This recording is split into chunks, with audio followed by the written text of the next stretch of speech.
Olá, boa tarde. Olá, Ana. Olá, Carol. Boa tarde a todas. Quase boa noite, né?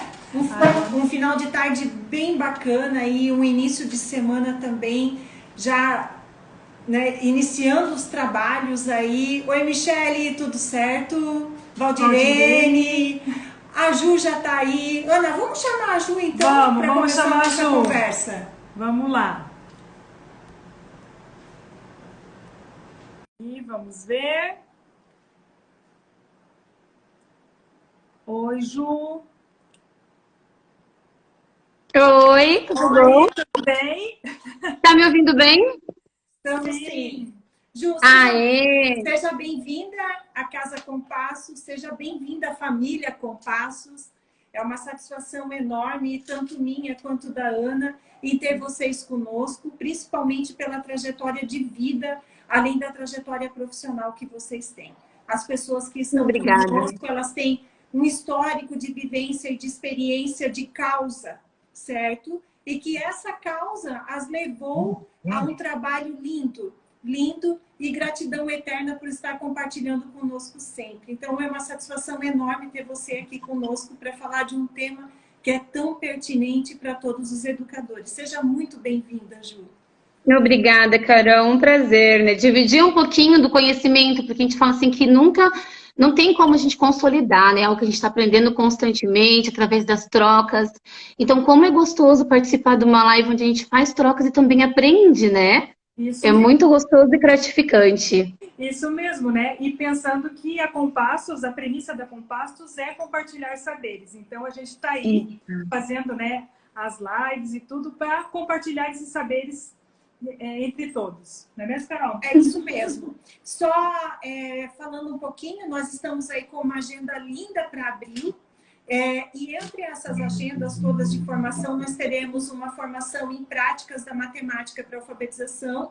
Então, as pessoas que estão nos assistindo agora já concorrem a uma vaga, né, Ana? Isso mesmo. Então, as primeiras pessoas que postarem uma foto e marcarem a Compassos, assim como a Compassos, assim como a Ju Batista também, vamos estar concorrendo, então, aí uma vaga de formação gratuita conosco. Então, vem com a gente, Que legal. vem com a gente aí nessa formação. Isso mesmo, só printar a tela e marcar lá a Compassos, né, educacional, e aí, né, a gente vai estar aí, as primeiras pessoas que marcarem, a gente vai fazer um sorteio. É isso mesmo. Né? Ó, a Gabi já diz, eu quero. É isso aí, vem com a gente, então, que vai ser uma formação linda, muito voltada para a prática mesmo, trazendo ideias aí que podem ser utilizadas no cotidiano e na prática docente. Mas, Ju, vamos lá, direto ao assunto agora, né? Que é o que todas as pessoas estão aguardando. Nós tivemos uma live que a Liana participou conosco, foi uma live linda, que surgiram comentários e repercussões muito positivas do conteúdo que nós trouxemos, certo? E aí, na ocasião, nós ficamos na pendência da tecnologia e não conseguimos conversar com vocês. Mas importante que nós temos outras oportunidades e agora um momento único com você para falar de prática pedagógica mesmo. Conversamos sobre a importância de conhecer essa criança. E além da criança, a família também. Né? Que isso não fique voltado apenas para o público da educação especial. Eu sempre gosto de ressaltar isso. Mas a importância de nós estarmos conhecendo as vivências e a experiência de todas as crianças que fazem parte da nossa escola. Principalmente esse conhecer que não se dê somente por um profissional que é o professor, certo? Como um ato solitário, mas sim por toda a equipe pedagógica. E aí eu queria que você falasse um pouquinho disso para nós. Exatamente, sabe, Carol? Eu faço muita assessoria com as escolas, né? Da família com a escola, converso bastante com os professores, né? Até porque muitos dos meus pacientes estão na escola, desde o particular até a rede municipal ou estadual, né? Então, é muito importante que a escola tenha esse olhar, né? Que quando ele recebe pela primeira vez a criança que possui discrepâncias significativas no processo de aprendizagem, ou até uma deficiência mesmo, é natural que muitas dúvidas surjam, né? Eu sempre converso que a equipe multi é muito importante para estar na escola também, fazendo esse acompanhamento, né? Trazendo as informações possíveis para o professor e para a equipe, né, a equipe pedagógica, porque a inclusão, ela não ocorre apenas para uma criança com laudo. Aqui nesse momento até mencionei a criança com laudo, mas também acontece com uma criança com uma dificuldade de aprendizagem, né, que é o que está abaixo do esperado para a faixa etária dela. Quando a gente conhece sobre desenvolvimento infantil, a gente sabe que tem, dizendo uma linha, o que está abaixo e o que está acima do que é esperado para o desenvolvimento naquela faixa etária, né? Então, a gente sabe que uma criança que tem uma deficiência, né? Uma criança que tem uma dificuldade de aprendizagem, ela está abaixo do que é esperado. Mas também a gente sabe que tem crianças que estão além do que é esperado, né? Que são as crianças com altas habilidades. E que muitas vezes a gente chama até de crianças invisíveis no âmbito escolar, porque aquela criança que está incomoda o professor porque pergunta demais, termina as atividades muito rápido, né? Então, são todas, é um processo de inclusão, né? A gente está ligado à questão de inclusão, que é uma criança com laudo, mas muitas delas não têm laudo, né? Às vezes está num processo de avaliação ainda, não fechou-se um laudo, né? Então tem toda essa questão. E a gente sabe que o professor sente-se mesmo ansioso, temeroso diante dessa situação, porque é difícil, né? Sabemos da nossa formação, também sou pedagoga há 14 anos, então sabemos da nossa formação, que realmente não traz toda a bagagem que a gente precisa, né? Até porque é essa dinâmica da sala de aula que te traz muita... A teoria é maravilhosa, mas ela tem que estar aliada com a prática. E essa prática você vai tendo aos poucos, né? Com capacitação, com leitura, né? Então, toda essa questão traz mesmo, professor, esse anseio, esse medo. Será que eu vou dar conta dessa criança? Por que eu não estou conseguindo, né? E a gente sabe que o professor tem um papel fundamental na expansão da educação inclusiva. Lembrando que quando eu falo inclusiva, não é só uma criança com laudo, gente. É uma criança também com altas habilidades, uma criança com dificuldade na aprendizagem, né? Então, assim, algumas estratégias podem ser adotadas por esse professor para tornar a inclusão na realidade da sala de aula, né? Como eu comentei, né? Eu acho que muito importante a capacitação, né? Sabemos que a nossa formação traz uma base, né? Mas você constrói os pilares, você constrói o aprendizado, e é muito importante essa questão da capacitação, até a questão da Compassos mesmo, que está trazendo as capacitações, né? Esses cursos, como é importante para a trajetória desse professor, para dar uma amenizada assim, né? Poxa, agora eu estou sabendo, olha, vou fazer um curso de matemática, já posso conciliar com a minha prática escolar da sala de aula, né?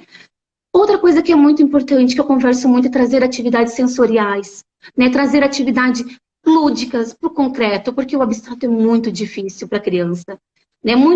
Esse pensamento abstrato é difícil, né? Ele tem que desenvolver.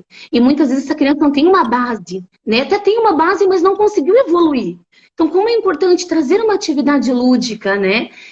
Nos primeiros anos, quando eu trabalhava em sala de aula, a gente trazia a sexta-feira, né? Toda sexta-feira a gente fazia atividades no concreto. Então, tudo que estava trabalhando durante a semana, trazer uma atividade para o concreto, para consolidar essa aprendizagem. Porque essa criança sinta-se mesmo, eu sou capaz de fazer, eu estou conseguindo fazer, né? Então, outra coisa que é muito importante é inserir essas crianças nos grupos, fazer atividade em dupla, né? Mistar um pouquinho, fazer aquele misto, né? Aquela criança que já está mais aceleradinha, aquela criança que conseguiu juntar com uma outra criança, ou formar pequenos grupos na sala de aula.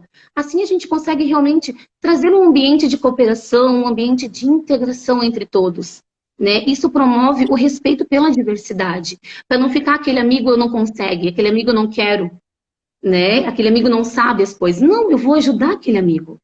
Porque é importante trazer realmente esse ambiente de cooperação na sala de aula, né?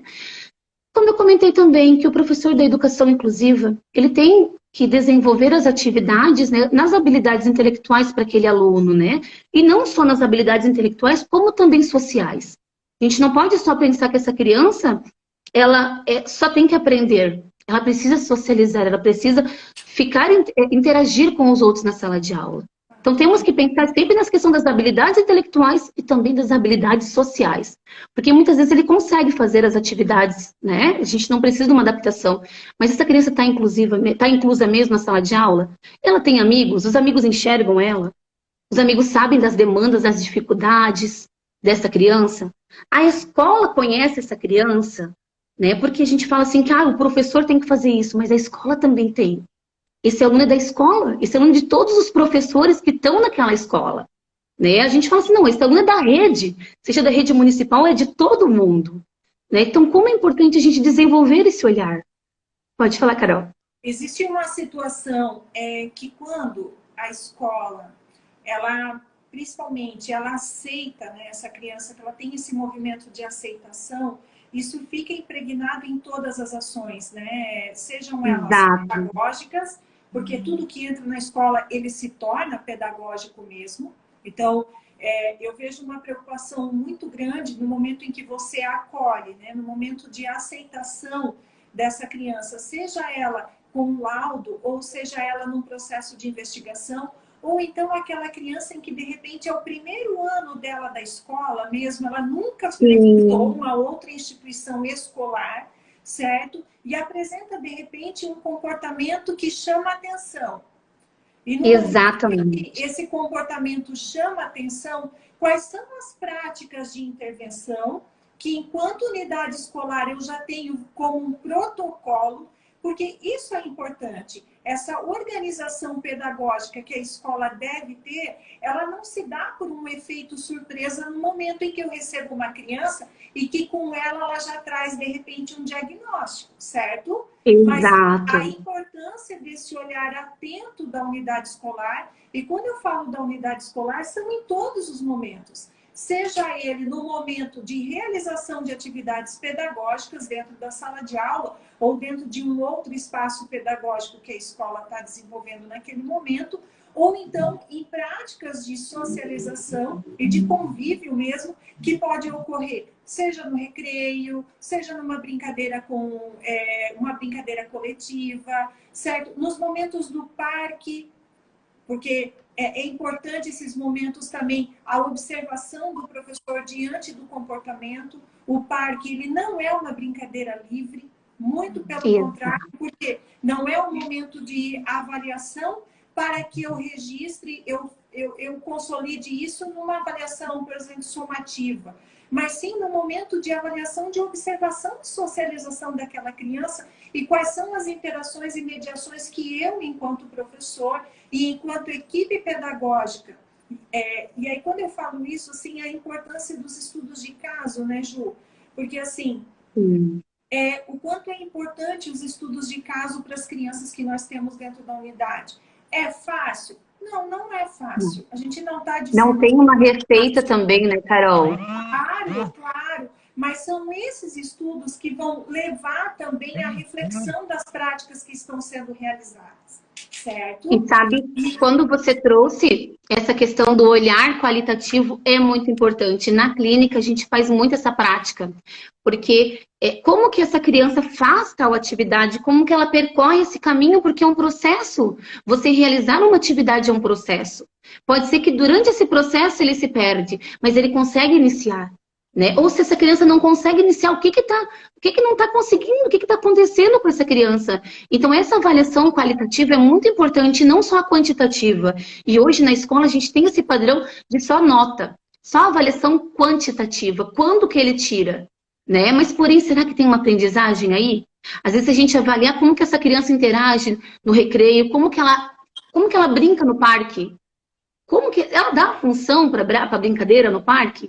Ela sabe brincar com funcionalidade? Porque isso é muito importante. Criança é brincadeira, gente. Criança é lúdico. E quando a gente fala em criança, não é só criança e educação infantil. A gente sabe como é a importância do jogo simbólico no desenvolvimento da criança. Como que isso traz? Isso traz bagagens maravilhosas para o futuro dela. Né? Como que ela lidar com tudo aquilo? Então, isso é muito importante, esse olhar qualitativo. E vamos deixar um pouquinho de lado a quantidade. Eu sei que é importante, temos que fechar nota, né? Como eu falei, professora há 14 anos, eu entendo essa questão, mas como é importante a gente também olhar esse aluno. Não é porque ele tirou 7 que ele está na média. Às vezes ele está na média porque ele ficou ansioso na prova. Mas ele sabe o conteúdo. E a gente sabe que quando a gente conhece o sistema nervoso, quando conhece realmente o desenvolvimento, né? A gente conhece aquele cérebro, a gente sabe que se a criança fica nervosa, gente, esquece, dá branco. Né? A mão começa a tremer, você começa a gaguejar, você esquece. Às vezes a professora olhar assim para ele já trava. É a mesma coisa a gente, porque a gente tem que se olhar também, e nós também, né? Acontece isso com a gente, e também Exato.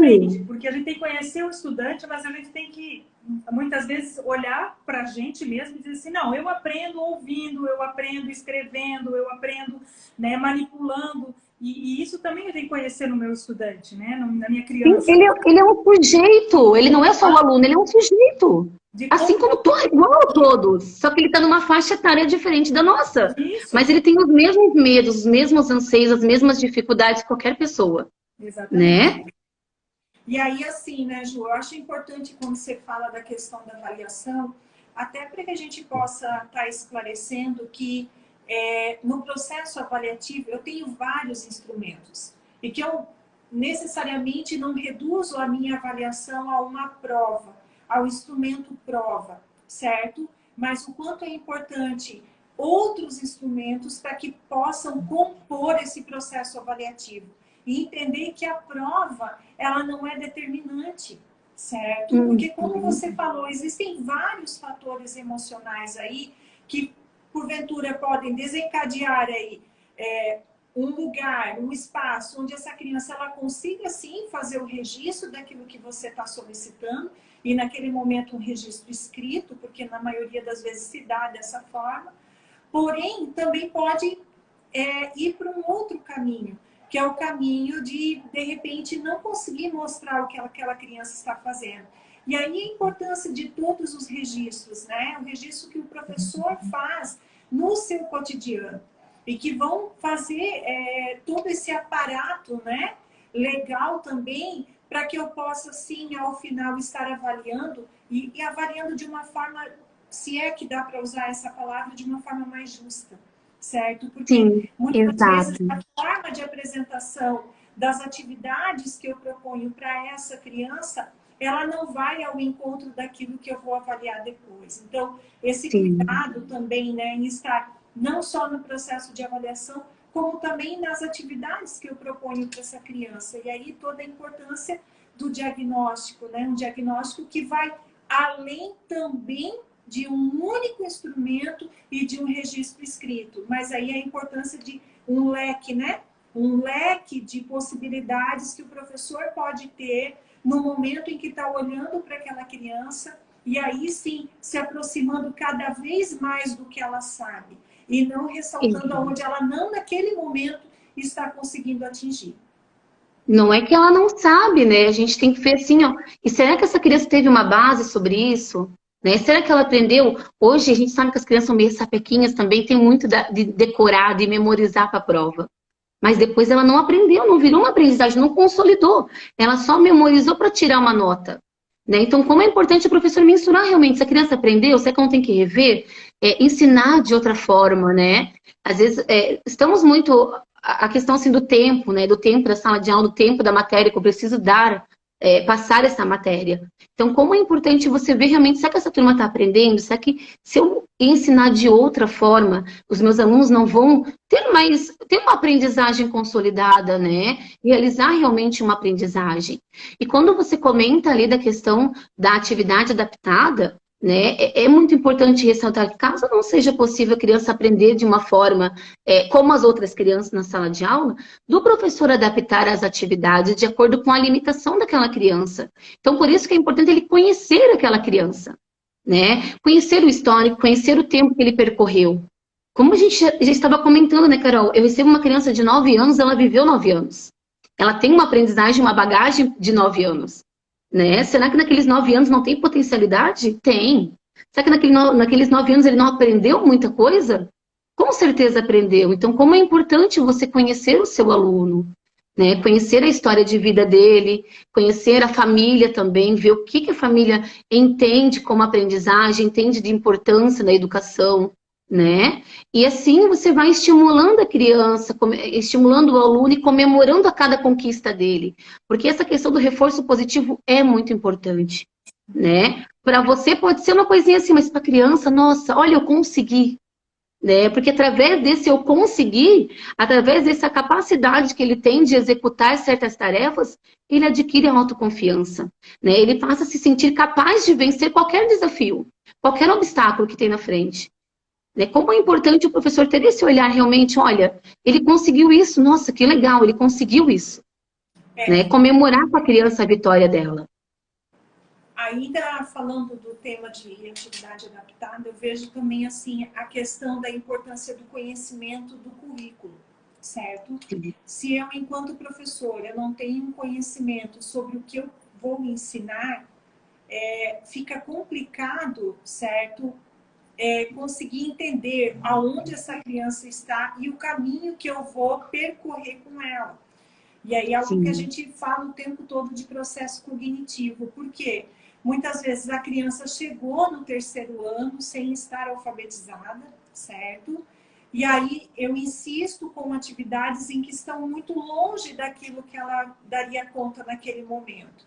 Em alguns momentos, eu queria só deixar bem ressaltado isso na minha fala, que em alguns momentos, em alguns objetos de conhecimento, de repente, o que mudaria numa adaptação dessa atividade, desse planejamento para essa criança, seria só a forma como ela vai desenvolver a atividade. Não seria o quê, mas seria a forma, as estratégias que, enquanto equipe pedagógica, eu posso estar ajudando, orientando esse professor também em como elaborar isso. Em outros momentos, a dificuldade em essa criança alcançar um conteúdo. Veja, ela passou pela educação infantil, ela passou pelo 1º ano, ela passou pelo 2º. Eu não estou dizendo que não houve aprendizagem, mas muitas vezes eu insisto com atividades daquele mesmo ano em que exigem dela a superação e o desenvolvimento das habilidades que já foram vistas no currículo e que ela não vai dar conta ali, certo? Então, como é que, em primeiro lugar, eu como professora avalio isso na estrutura curricular, que não se dá sozinho, o professor sozinho, mas aí a importância, certo, de estar olhando para essa criança, né, coletando dados que me deem subsídios necessários para saber, principalmente partindo do ponto de vista, né, o meu ponto de partida é o que ela sabe, e não o que ela aprendeu, mas é o que ela sabe. E aí, são as potencialidades dela, né? Exatamente. E aí o meu salto qualitativo nesse processo cognitivo em conseguir fazer com que ela desenvolva isso de uma forma um pouco mais natural. E não de uma forma massacrante, em que muitas vezes essa atividade vai para casa também e ela é desenvolvida pela família e não pelo estudante. Exatamente. E assim, Carol, toda essa questão, né, que você trouxe é muito importante, né? Eu trabalho com o PDI, né? Por mais que eu trabalhe na clínica, eu desenvolvo um PDI para cada paciente, né? Eu acho que o PDI também seria um tema bem legal que a gente está conversando numa live, né? A elaboração de um PDI, porque é muito importante para a escola. A gente vê o PDI como um plano de desenvolvimento, né? Só escolar, mas não é escolar. A gente pode fazer um PDI para a nossa vida. O que eu tenho hoje e o que eu quero alcançar, em qual o tempo que eu vou alcançar isso. Porque você começa a avaliar, será que está dando certo dessa forma que eu estou fazendo? Né? Porque se meu objetivo daqui a um mês é X, Y, Z e eu não conseguir alcançar, o que está errado? Né? O caminho que eu estou percorrendo está errado. Então, como é importante desenvolver, as escolas desenvolver o PDI, conhecer aquela criança, né? E o PDI também, por mais que a escola que esteja desenvolvendo, tem que estar em parceria com a equipe multidisciplinar que atende a criança. Porque tem algumas habilidades que quem vai observar, né, e poder repassar realmente ao professor e à escola é a equipe multi, né? É a fono, é a psicopedagoga, é o neuro que atende aquela criança, ou uma criança que tem só dificuldade de aprendizagem, onde o professor, conversando com a família, pode estar vendo, né, observando aquelas potencialidades dele, quais são as demandas dele também, e através disso conseguir elaborar um plano de ação para aquela criança. Porque a gente pensa assim, pode falar. E mesmo, Ju, entre professores também, porque né, a gente sabe que muitas vezes não é só um professor que atua com essa criança. Sim, não, nem tem, né? A gente sabe que a partir do 2º ano tem uma rede de professores. Muitas vezes também no horário das refeições, né, na escola, né, com as pessoas que convivem com essa criança também no ambiente escolar, né? Porque muitas vezes você está lá no recreio, né? A gente tem outras pessoas envolvidas que, né, estão lá no recreio também para atender essas crianças, e aí também conversar com essas pessoas para que também juntas consigam atingir, né, um objetivo ou traçar um plano, uma estratégia para atender essa criança. Até porque no PDI realmente tem todas as matérias, né? Então, assim, tem desde português, matemática, ciências e ensino religioso, que é a professora regente, como também tem história, geografia, inglês, né? Tem todas as matérias realmente, porque a gente sabe que é o que a criança precisa para um bom desenvolvimento, né? Então, como é importante esses professores estarem alinhados, falando a mesma língua, que a gente, né, no modo de falar, falando a mesma língua, trabalhando juntos. Né? Não adianta um professor trabalhar de uma forma, numa adaptação curricular de uma forma, e vinha, né, dando, por exemplo, vinha a professora de inglês e não estar aplicando da mesma forma, porque a criança não vai ter resultados.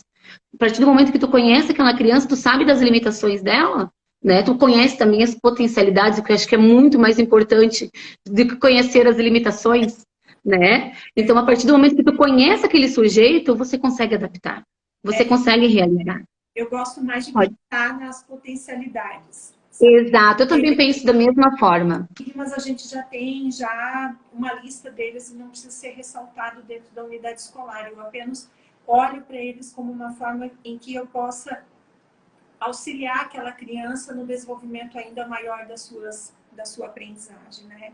Exatamente. Então, assim, Ju, as nossas lives, assim como as nossas formações, elas sempre buscam trazer para os professores uma luz, certo? Uma luz no sentido de auxiliar na sua prática mesmo, na sua prática docente. Nós sabemos que muitas coisas envolvem isso, que é o estudo, certo? Que são as formações, sejam elas que acontecem dentro da escola, aquelas que são provocadas e desenvolvidas pelas redes, certo? De busca pessoal mesmo, de acordo com a sua necessidade, certo? Mas a gente sempre tem essa preocupação. Eu gostaria que você falasse um pouquinho da questão da adaptação do planejamento, certo? Mas trazer essa questão da adaptação do planejamento na prática mesmo. Eu tenho aprendido muito com vocês, naquilo que a gente vem conversando, desde questões operacionais mesmo, de como ajudar essa criança num registro escrito, quando ela não tem uma coordenação motora fina tão desenvolvida, certo? Mas que outras, né? Que outros elementos podem ajudar o professor na elaboração aí, na adaptação do planejamento? Então, a partir do momento que você realmente conhece seu aluno, sabe da potencialidade, sabe o que ele consegue fazer, você vai passar a adaptação. Por exemplo, a gente está falando de uma criança, né, com uma dificuldade de aprendizagem, nem falando de um TEA, né, que é uma criança que tenha realmente um transtorno. Quando a professora faz uma solução-problema no quadro, né, que é os probleminhas, quando você vai trazer esse probleminha para aquela criança, a gente não encher o quadro com 3, 4 linhas. Né? Então, assim, são olhares que tu tem, porque a criança vai ter que se organizar mentalmente para ler tudo aquilo, guardar na lousa, né, que é a nossa memória a curto prazo e conseguir resolver. Eu sempre converso com as profs que é como se você estivesse no primeiro ano. Né? Como que você faz no primeiro ano? Você diminui o enunciado, né? Você tira um pouquinho do enunciado e começa a ajudar a criança a montar as pontinhas. Quando você trabalha com uma criança com dificuldade de aprendizagem, muitas vezes ela se perde naquele momento.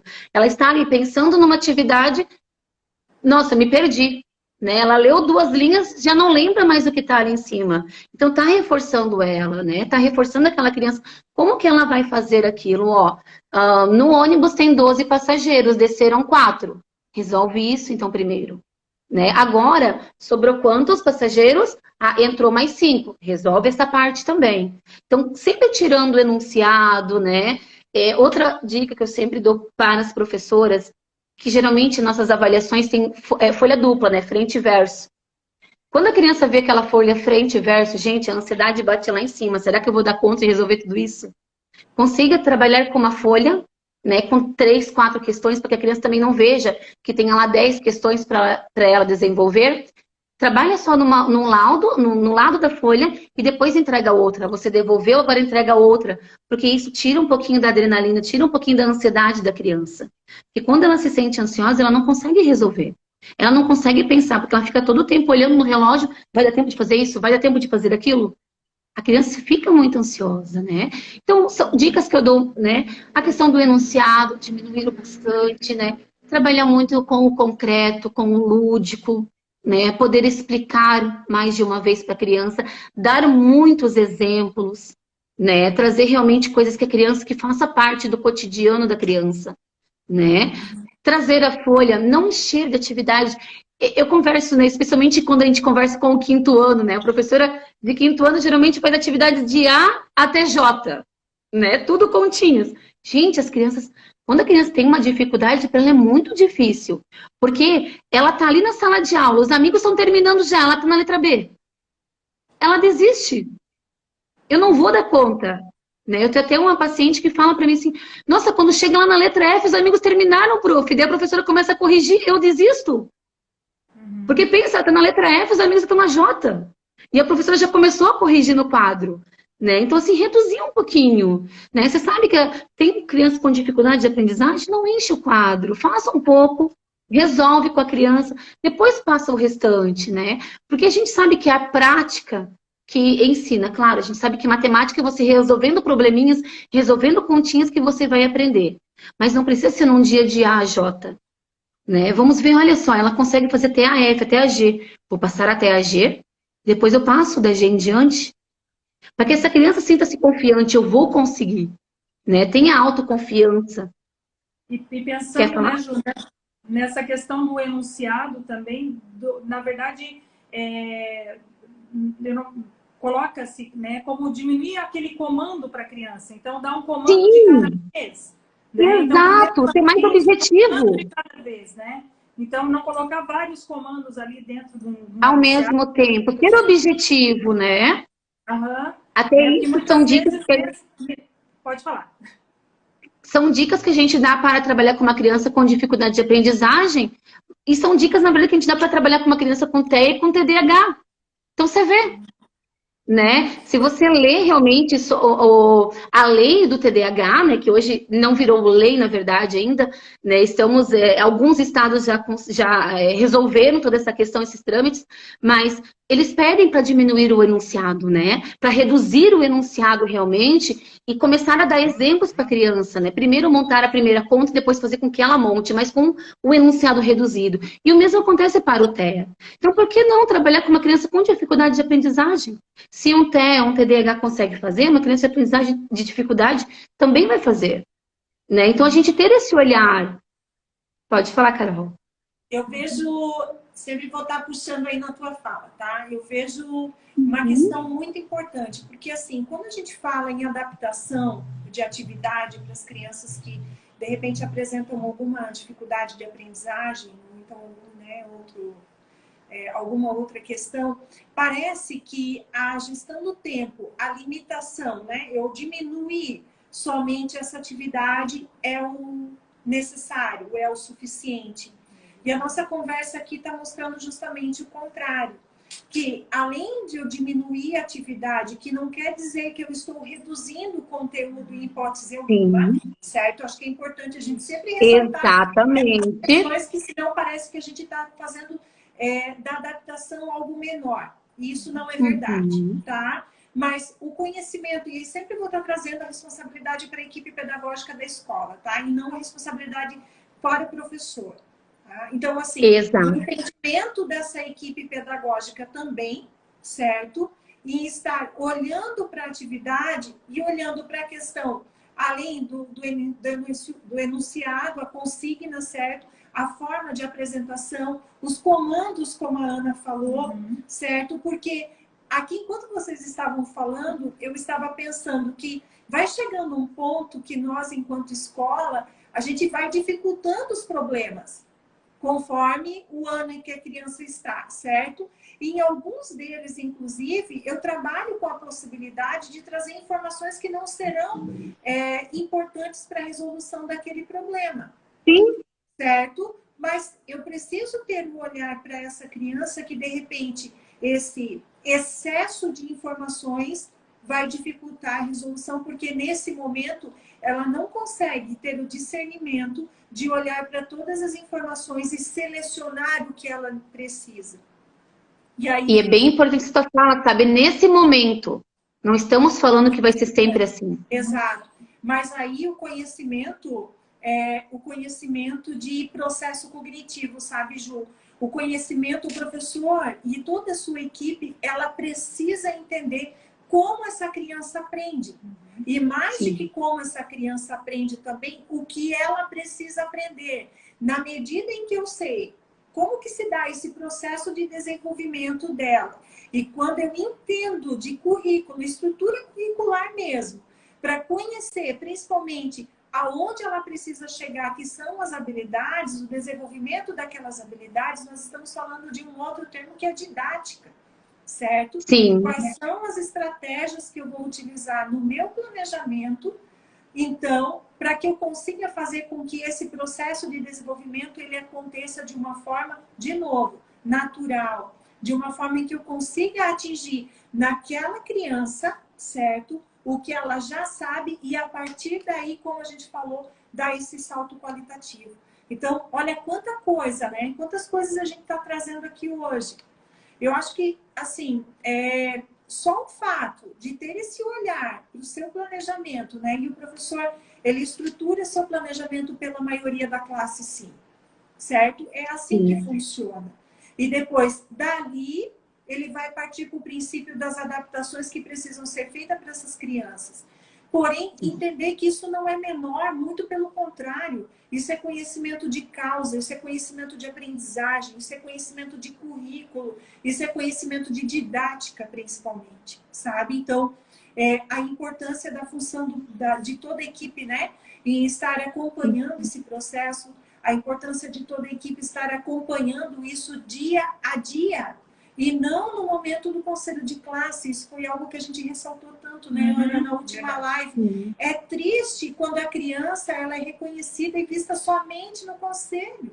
Ou então, quando ela é vista no final do período letivo, que é algo gravíssimo. Certo? Então, quando essas ações elas se articulam dentro da escola, isso só tem um lugar, isso só tem como convergir para a aprendizagem, sabe? E cada vez mais, essa aprendizagem não se dá só para a criança, mas se dá para a equipe toda, porque ela vai arrumando aí experiência, certo? E mais do que experiência também, fundamentação de prática, para conseguir olhar em outros momentos para outras crianças que precisem desse olhar. Eu não estou falando que as outras não precisam. Muito pelo Todas, né? Sabe? Mas a nossa preocupação dessa aprendizagem para todos, e numa palavra que é tão difícil, um conceito que é tão difícil de alcançar, que é a equidade. Certo? E Sabe, Carol, e quando você trouxe essa fala, né, de onde a minha criança está hoje, isso é muito importante, porque eu recebo, os professores conversam, né, eu sou bem aberta, assim, sou bem acessível, né, eu converso com os professores, passo meu WhatsApp, precisa adaptar, precisa de alguma ajuda, passa para mim, eu conheço meus pacientes, né, e quando você está na clínica é diferente de você estar na sala de aula. Né? Você conhece realmente toda a questão intelectual do teu paciente, tu conhece as demandas dele, né? E conhece as potencialidades, e você passando essas informações, o professor se torna mais prático para ele também. A gente sabe que uma sala de aula com 30 crianças é difícil. Né? Então, se tiver esse suporte, né, esse jogo de cintura com a equipe multidisciplinar é importante. Então, assim, a partir do momento que você tem realmente, olha, ele está assim hoje. O que eu quero com ele? Ah, eu quero isso, aquilo, aquilo outro. Em quanto tempo eu quero isso? Traçar um objetivo, né? Como a gente comentou ali da questão de reduzir o anunciado, não significa que você vai reduzir para sempre. Porque se ele não aprendeu daquela forma, você vai reduzir, vai desenvolver muitas habilidades nele. E você, aos poucos, vai deixando mais difícil. Porque a gente também não pode só dar atividade fácil. Né? A gente não pode só dar atividade que não desenvolva mais potenciais nele, que não realmente faz com que essa criança tenha um desafio. Porque a vida só tem desafios. E a gente está preparando essa criança para o futuro. Né? O nosso paciente, nosso aluno hoje está aqui com 9 anos, mas estamos pensando num adolescente, num adulto funcional na sociedade. Que possa trabalhar, que possa fazer uma faculdade, que possa constituir uma família. Porque para isso a gente está aqui hoje. Né, para desenvolver potenciais e dar funcionalidade para a criança. Então, eu sempre converso e falo, gente, hoje ele está assim.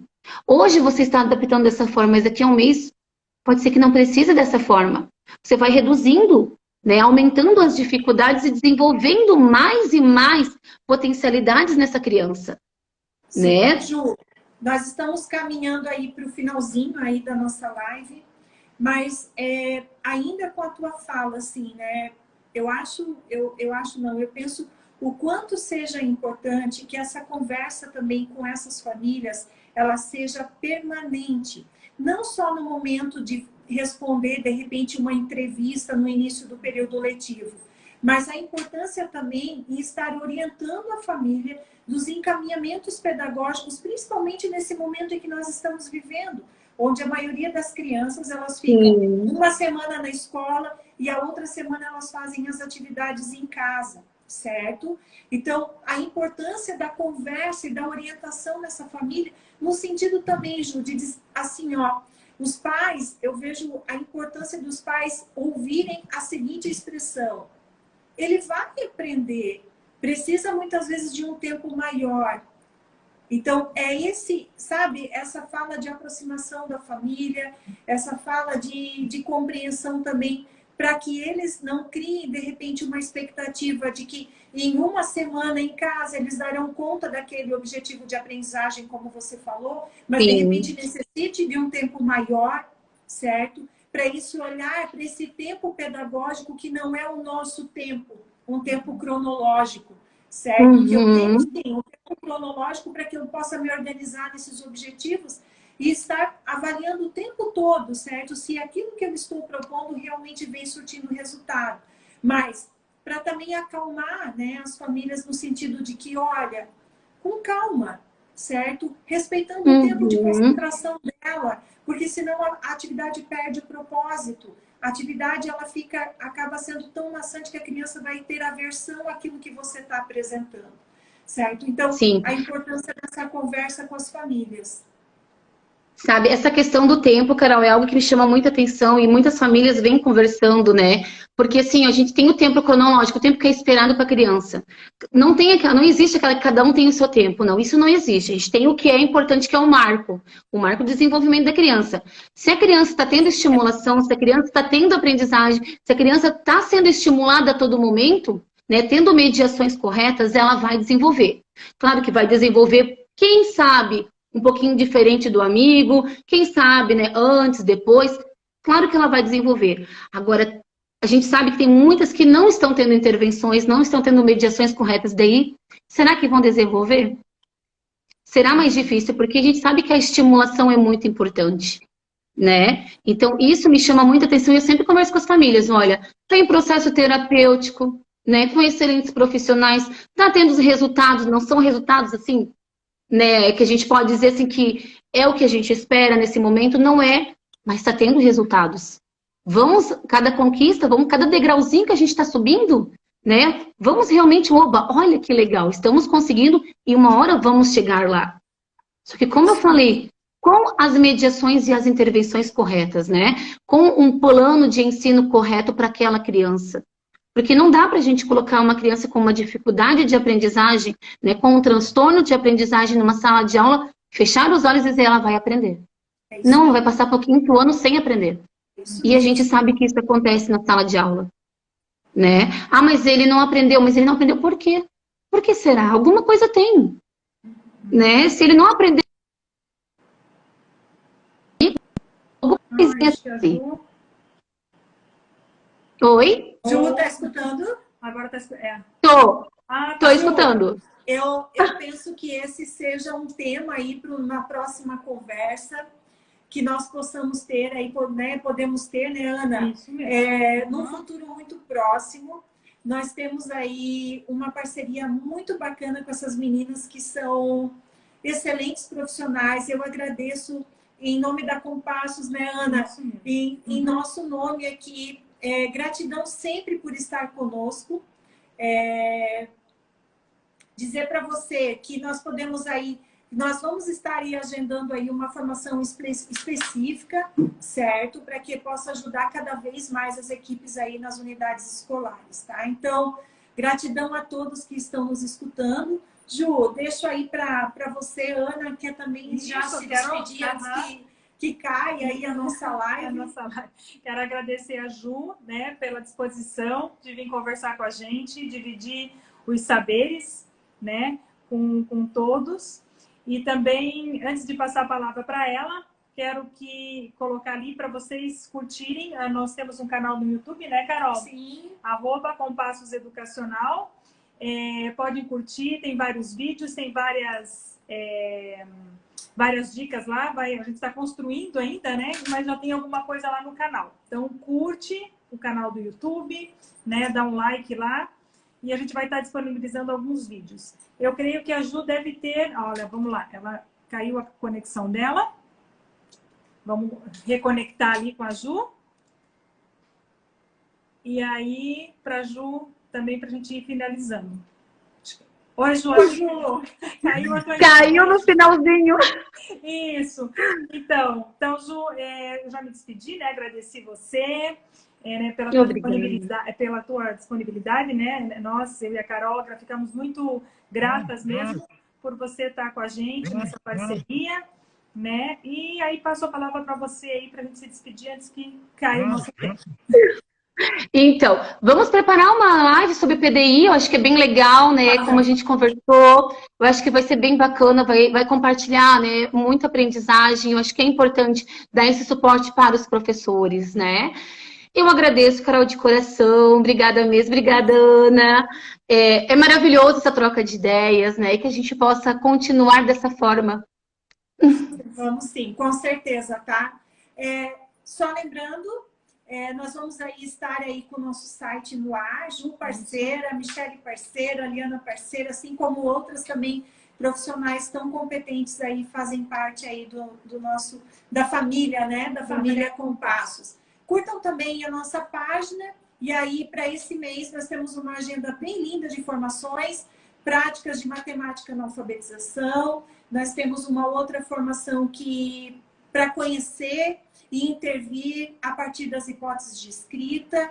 E temos uma aí também de elaboração de PPT, voltada aí para as equipes de coordenação, a equipe de gestor com mentoria. Então, curte a nossa página, tá? Então, Ju, querida, eu desejo para você uma semana abençoada. Ana, minha amiga, minha irmã, parceira. Então, que nós possamos ter uma semana aí muito... bacana de trabalho e, acima de tudo, uma semana de muita saúde para nós e para todos os nossos familiares. Gente, se cuidem bastante para que a gente possa ter outros momentos como esse. Beijo grande. Beijos. Beijos no coração. Tchau, Beijo. tchau. Tchau.